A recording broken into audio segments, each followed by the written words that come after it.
So what's the most disgusting meal or food that I've ever tasted, and from where? So you probably have your own personal opinions about this. So this is just my own personal experience I just want to share with you. So I think this one happened about 30 years ago. I said it's a personal, right? Some of you like this place, okay? So I think about 30 years ago in Edmonton, during lunchtime, I was quite hungry, so I went to Burger King to order a cheeseburger, like that, cheeseburger with French fries and all of that. And I took one bite of it, and I couldn't swallow it at all because it tastes like chewing a piece of cardboard box. Not that I've ever chewed cardboard box, but it just tastes like, it just had no taste whatsoever. It's stale and kind of lukewarm to my mouth. When you put your sandwich or when you put your hamburger or cheeseburger in the refrigerator and you microwave, it's like when you under microwave, and then you have one portion of it is kind of warm, the other portion is kind of cold, and has that taste to my mouth. It's just absolutely disgusting. And I just spit it out of my mouth, and I threw the whole entire cheeseburger into the garbage can. So after that moment onward, I never eaten anything from that place. I'm not kidding. For the last 30 years, I have never put. And I think they, even with all kinds of advertising and everything and all that, you think, but I've never put my food inside a restaurant at all. It's like, I don't know, maybe they've changed. Maybe it tastes better. Some of you probably like that place. Some of you probably go there almost every day or something. But for me, it's just, absolutely I will not go there anymore. It's just that vivid memory of that first bite. It just, even talking about it, it's like I feel kind of nauseating. It's kind of going up. It's disgusting. Second worst meal, I think I attempted to try was from one of the airplane meal.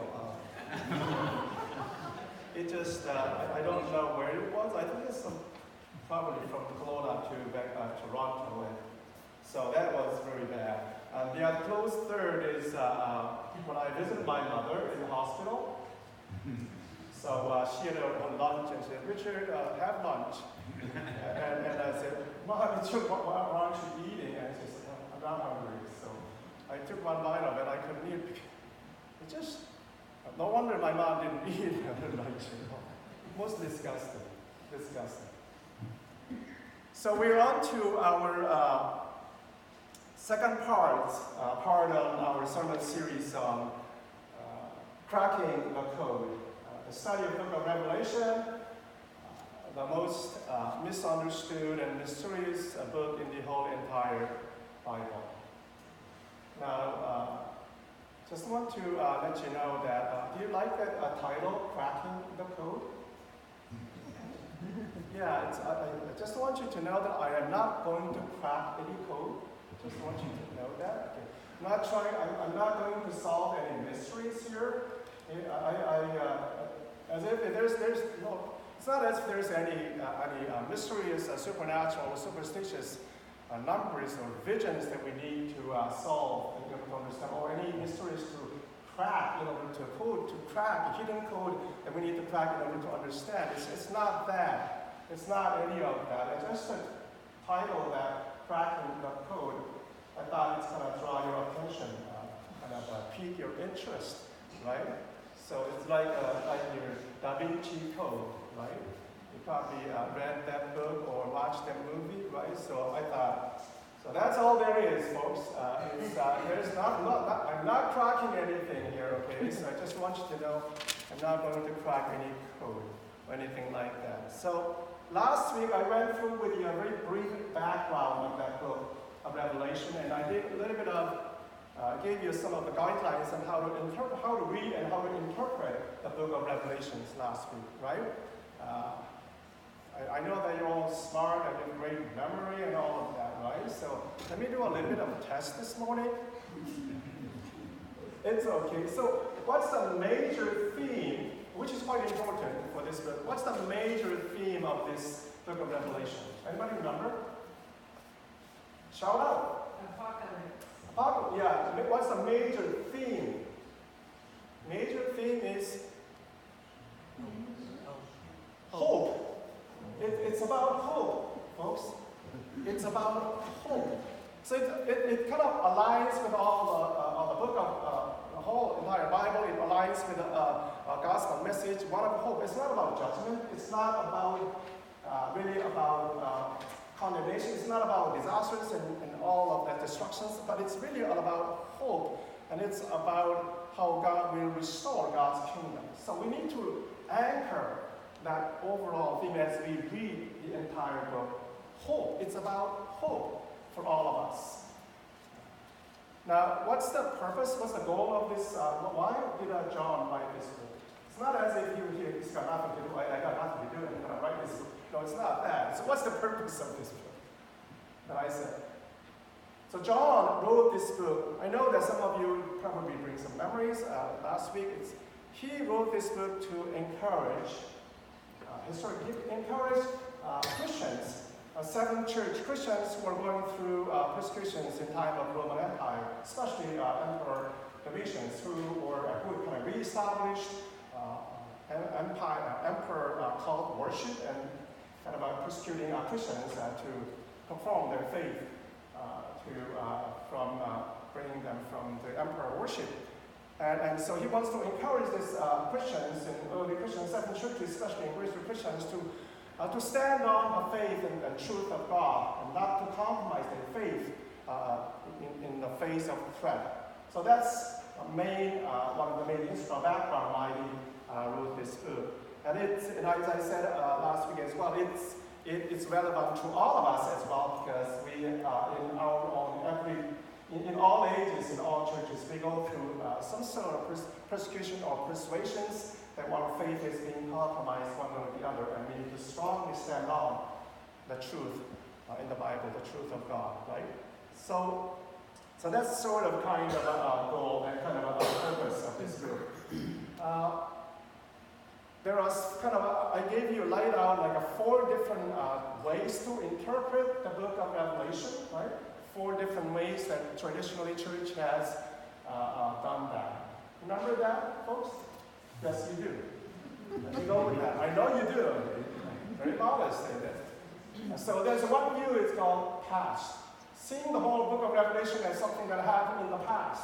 And looking at the book of Revelation pointing to the fall of Jerusalem, which was AD 70. So, as I said, if you are looking at all this book, Revelation is it's a book on end time. And if it's all about happening in the past, then it's not really relevant to us. And for those of people who actually after AD 70, and also the other part is that John wrote this book somewhere around 80 to 90.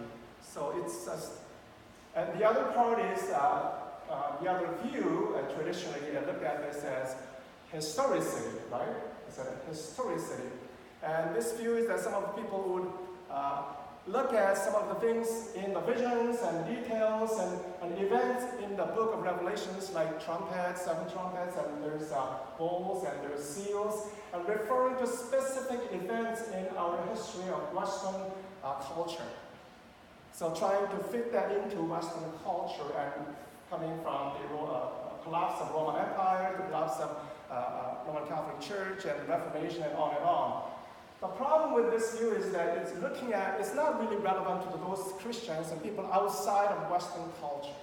And you're really looking at it from that perspective. And the other part is that they're always trying to shift and trying to pinpoint this to this and trying to do that. They're just always changing their views. And the other part, as I said, last Sunday was one view which is quite popular for all popular culture and churches really into this. It's looking at this, something will happen in the near future. This is a futuristic view. And I gave you one interpretation of that is dispensational futurism, which they have this certain special pattern. This will happen according to so they're looking at the whole book of Revelation through chronologically and then literally, two things. And then there was this, well, the restoration of Israel will happen first, and then there's a rapture of church will happen later, and then they go on, and then there will be Antichrist will come, and there's 1,000 years of Jesus' rule. So they have this special pattern based on chronological and literal view from this book. The problem with that view also is that they change their patterns all the time based on what's happening, right?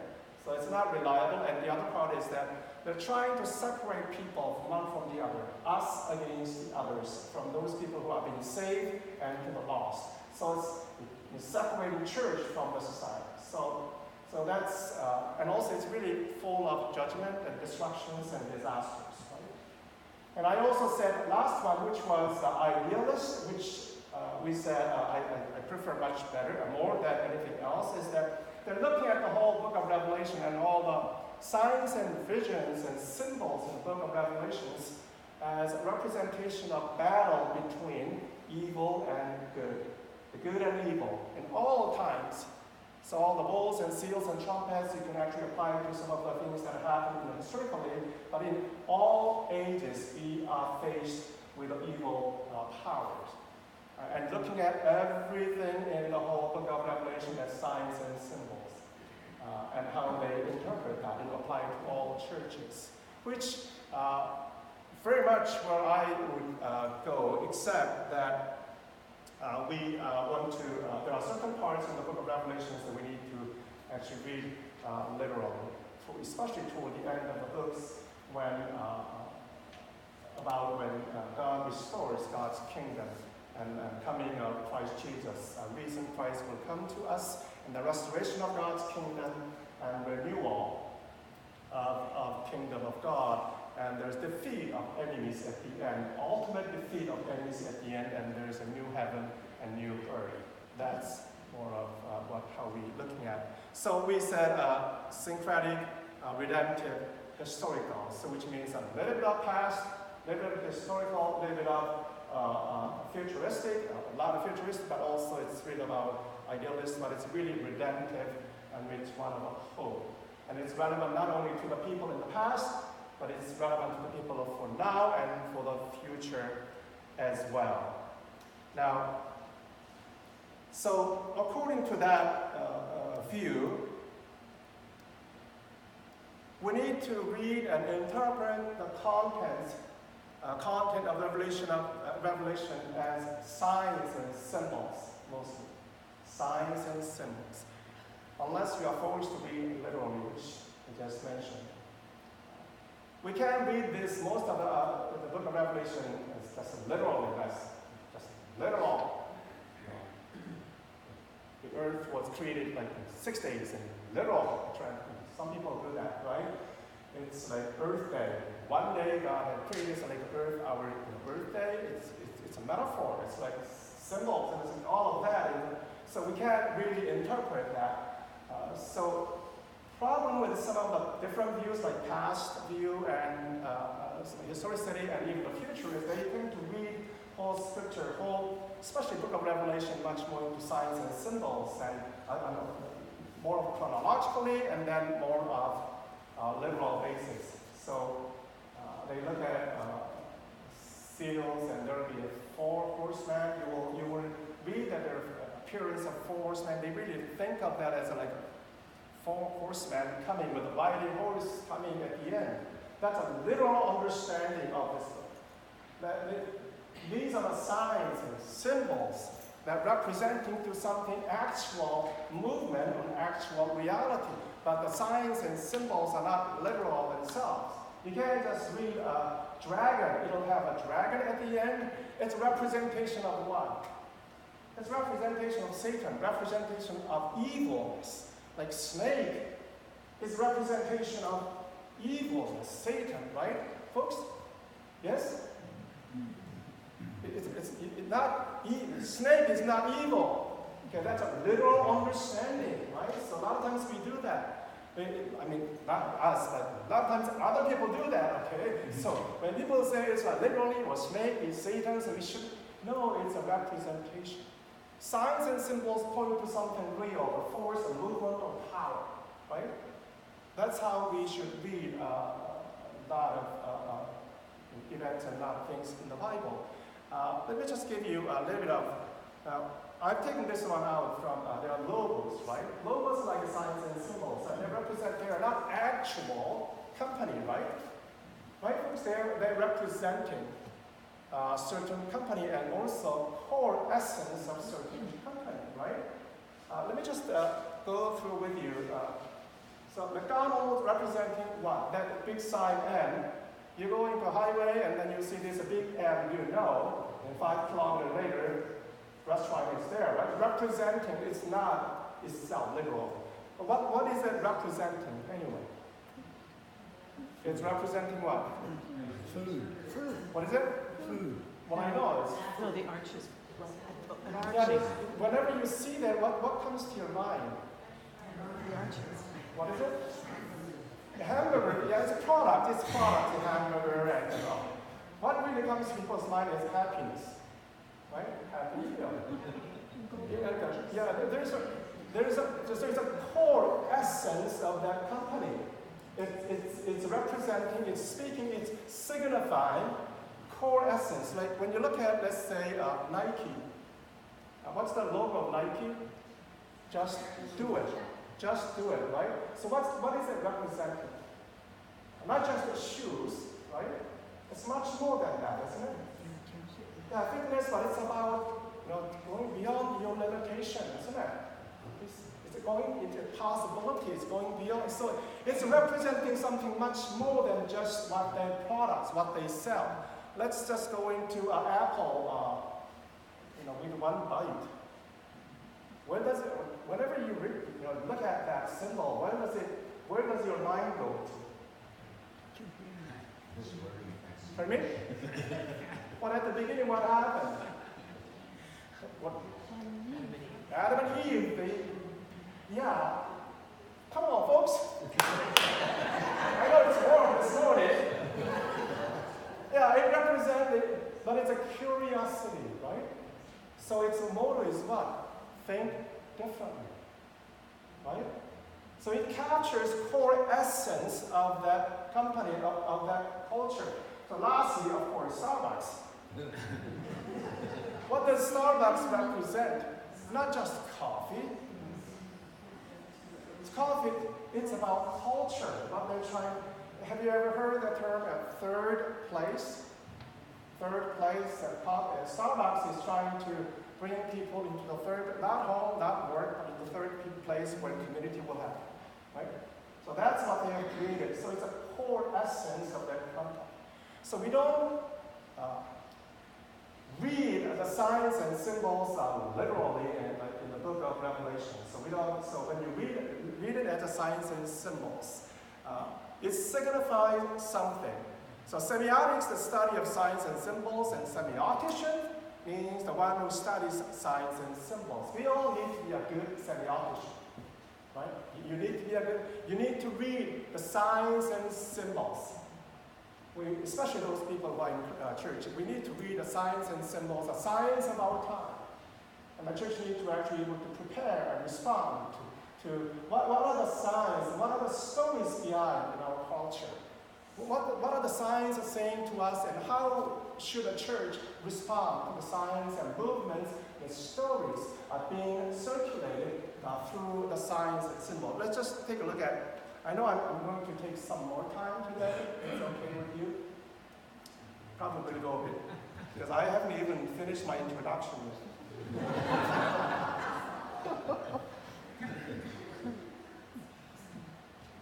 So I was in Korea for about 3 weeks.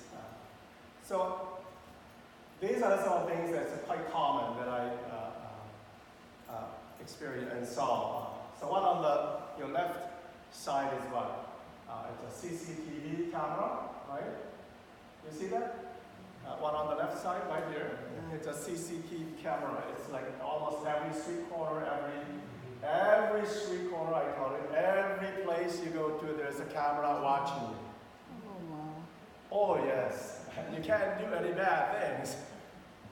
It's like Big Brother is actually really watching us. that prophecy is actually happening right now. It's very interesting that when you look at these things happening, we are living in a most private and personal generation, but also at the same time, we are most exposed generation of all. Right? There is no confidentiality anymore, right? Like your every move, your every word, what you say is being recorded.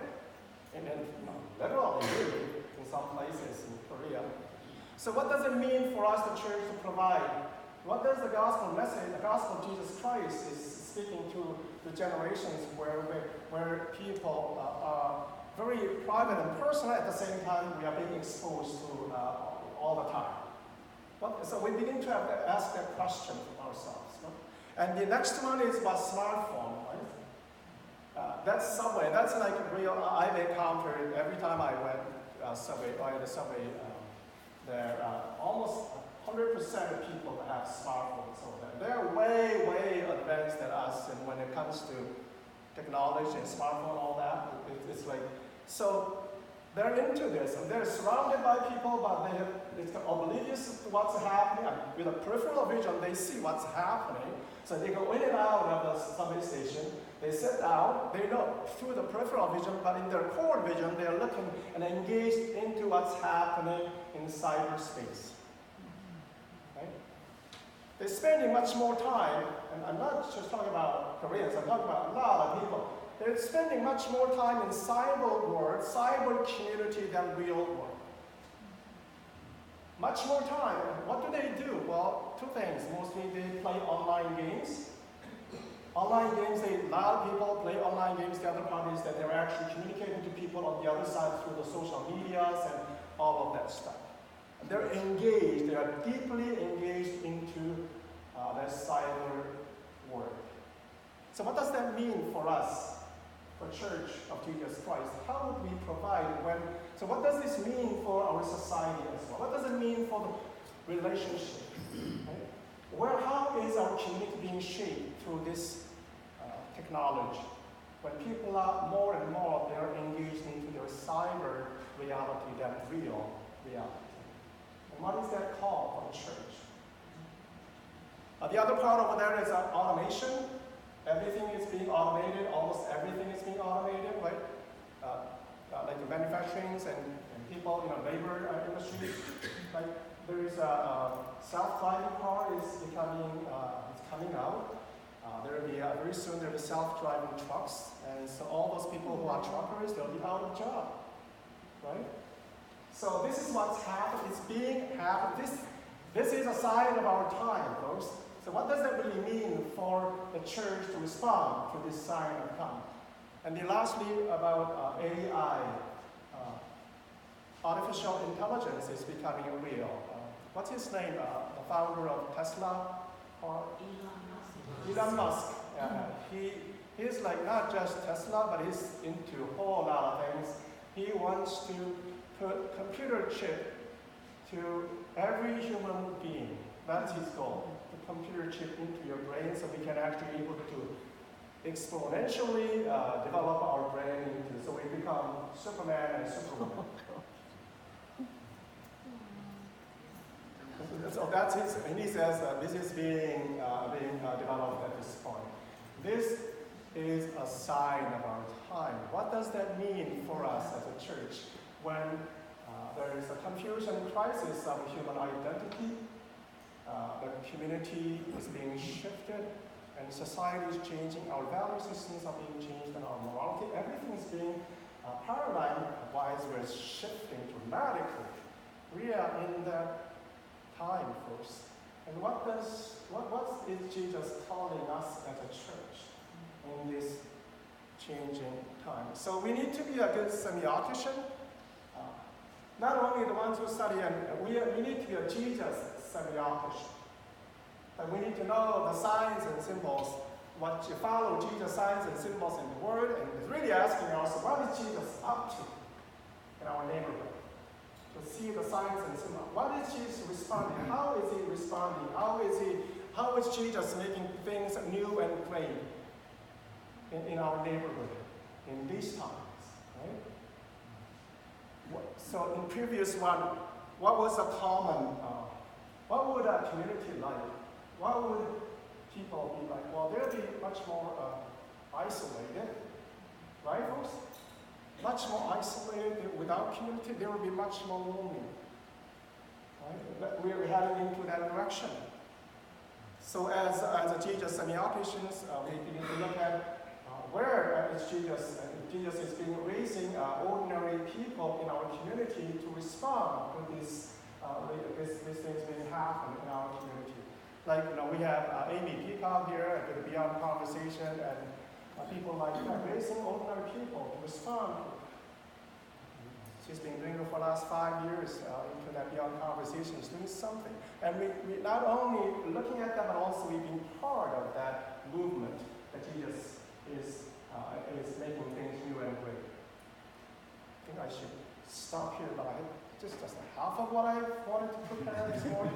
Let me what time is it anyway? Okay, folks, I'll go really quick this morning. If you feel kind of Richard, you're kind of bored and all that, I'll just stop right here. So we're into what page am I on? I know. So chapters 2 and 3, when we begin to read chapter 2 and 3, we begin to read the signs and symbols. So when John and Jesus spoke about 7 churches, right? 7 churches and 7 lampstones, and 7 lamps and 7 stars. And so if we read it as a signs and symbols, we don't read it as 7, not just a local 7 churches that Jesus and John was referring to. Number 7 is what? In the Bible, number 7 represent complete number, perfect number, whole number. It's like holistic. So number 7 is not just a local church, but we begin to read this like church in every generation, in church universal, in all times, in all places, right? And the warnings and the reward and the praise and all of that John has mentioned towards 7 churches apply to all of the churches in all times, right? So that's how we read this chapters 2 and 3. And 7 stars, it's not like 7 angels in each church, like, well, we'll have a 7, 1 angel here. It's not that. 7 is like a sovereign presence of Holy Spirit in all church of Jesus Christ. So that's how we begin to do this. Right, folks? Did you get it? Yeah, I think. Okay. So Jesus laid out, John laid out 7 churches and has some good words to say to every church, about some not so good words to each church. But there's one church that Jesus absolutely had nothing good to say about. No redeeming quality. Absolutely disgusting. And Jesus said, "Your lukewarmness makes me nauseated. I will spit it out of my mouth." The Laodicean church. So the church of Laodicea is just like all the 7 churches, and it's located in the modern Turkey, like all other 6 churches mentioned in Revelation, found by Apostle Paul and ministered by Apostle John. And it was one of the earliest Christian churches that was found. It was a Gentile church, but mostly consisted of Christian Jews.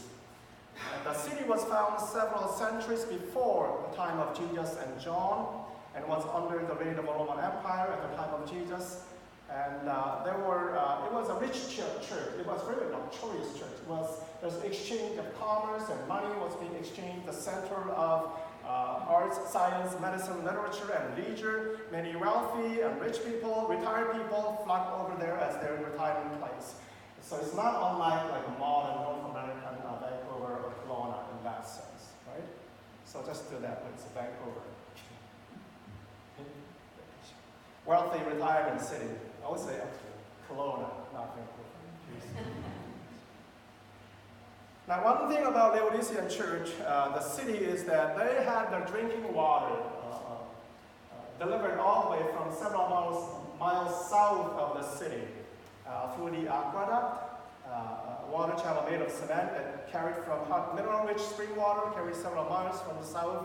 And by the time the water reached the city, it tasted lukewarm, with a foul smell of spring and disgusting, and felt nauseating compared to hot water and cold water the surrounding city had for the water resource. So, when Jesus and John spoke about lukewarmness, the people, Christians in Lukewarm Church, they knew what he was talking about, this luke, because they tasted this almost every day, disgusting, right? So he's using this metaphor, lukewarmness, to their faith, what your faith is like. Jesus and John rebuked and warned against the church in Laodicea as lukewarm, disgusting, and to be spitted out from their mouth.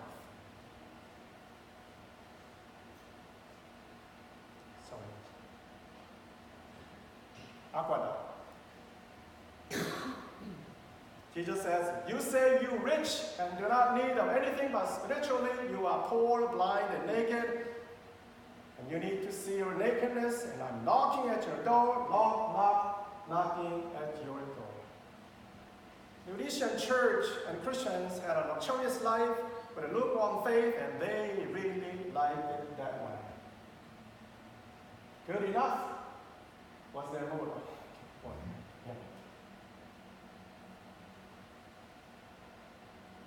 We're living in North America, especially those of us who are in Vancouver or Kelowna, in the top tier of the world wealthy population. Like what, 1 to 5% of world population, wealthy people are here in Vancouver. And you probably don't feel that you are like a wealthy and all rich, but 90% of the world population look up to us with envy. They want to be here. This morning I feel like generous this morning. Anybody want 20? Oh, I'm generous. I can just give it to you for free. Anybody wants it? Well, I know that it doesn't come. Yeah, sure. Yeah, sure. You want that, right? And you don't have to return it back to me. It's for yours. It's buy a cup of coffee in Starbucks. More than $2 for sure, but it's, I have no problem having this $2.20 every day. For me, it's not weird, right? It doesn't cost me anything. It's not really weird to do this. But I tell you, the rest of the world that is 90% world population look at me and would think that I'm kind of weird and crazy and out of my mind into giving away $2. $2 is like a day's wage for a lot of people. A day's wage. To feed and help them to survive.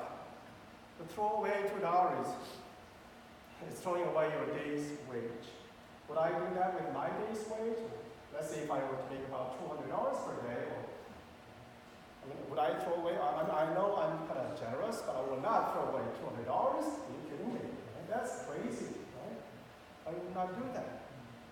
I'm like 200 times or 200 times more, wealthy than most of the world population. That's who we are. That's our wealth. And I really don't feel wealthy. Do you feel wealthy? I really don't feel it, but when I really think about it, I'm not only rich, but I'm really filthy rich compared to the most of people in the world. My day's wage is about like 200 times more than 90% of the world population. Folks, we are rich. We are not just rich, but we are filthy rich. We are like Roman citizen rich. The empire we live in is more like Roman Empire. And we are the benefactors of that empire, the empire which oppressed and subjected all others. We are the citizens of empire that Jesus commanded us to reject, to go against, living in the empire, but not of the empire. See, money does weird things to us. Money can be a curse. Money does weird things to Christians, weird things to ministers. There's a signs of time in North America. It's the churches, mega churches especially. I just read from my Facebook, there's articles about these mega churches in the United States and some in Canada as well. That some of them actually come to church on Sunday morning wearing sneaker. Okay? Sneaker cost anywhere between $2,000 to $3,000. Anybody? Who wears that like $3,000 shoes, right? When I look at my shoes, it's like $50, right? It's like top of my budget. She said, I went to about 5 different places, and at the end, I went to a shoe factory and bought this $50. Who wears $3,000 shoes unless ministers let our churches do that? It's a sign of time, folks. It's a sign of time. You see, money can do funny and weird things to our vision, too. Our mission, our purpose. If we choose safety and security and status quo over mission and vision and God's dream, we would say, isn't it just good enough? Like Laodicean church and Christians would say, that's good enough, isn't it? How we might be heading into a most challenging time in our faith once the money pours into the church. Okay. Watch out. If you're a rich church, watch out. Being rich can be a curse if it makes us to be inward bound and makes us to be a good enough church, lukewarm. And Jesus said, I will spit it out, spit you out of my mouth. And I'm forever grateful that Jesus is knocking at our door. So the letter to the letter and the warning to the Laodicean church is also warning and letter to us, to every church, especially in North America, when we find ourselves rich, maturity, but just maintaining to be a good enough church, good enough Christian, being stagnated and stale. Jesus is knocking at our door, folks. Jesus is knocking at our door. So today is our monthly potluck lunch. So I hope that when Jesus comes to us and visit us, he'll find our food all delicious, right? Because we have a delicious meal, right? And I hope that Jesus will also find our faith delicious as well. Knox, you delicious, you. I hope Jesus will be able to say that to each one of us and to our Knox as well. So, as choir goes up, I'll be asking you to actually, every Sunday I provide insert for next Sunday. So I would like you to take a look at that and prepare for next Sunday. And next Sunday is Mother's Day and Family Day as well. And we will celebrate communion as well next Sunday.